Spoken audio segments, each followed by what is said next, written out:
introduce to you the vision I have for demand planning excellence at the age of machine learning, and how basically you can, for supply chain demand forecasting, integrate machine learning together with human enrichment.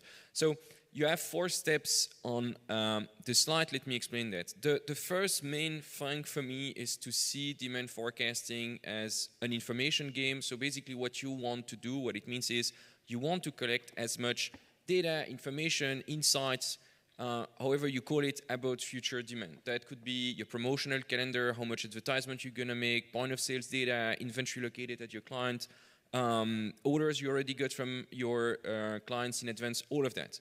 And it will be different for some industries, that's totally fine, but basically my point is the first step is find information about what's lying ahead. You are a journalist, a reporter, a detective, go and find this information. Now, once we have all of this information, data that can be structured needs to be fed to machine learning. And you want to create a machine learning demand forecasting engine that is automated and bulletproof.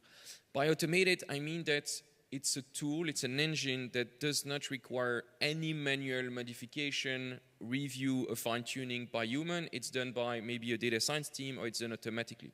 So it's fully automated.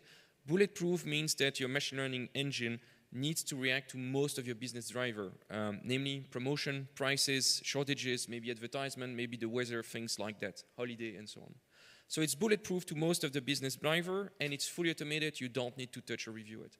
Once you have this, humans, so demand planners, can still enrich the forecast based on the information they found that are not included in this model. So let's, for example, imagine that they call your client, and one client said, well, it's really, really a tough time.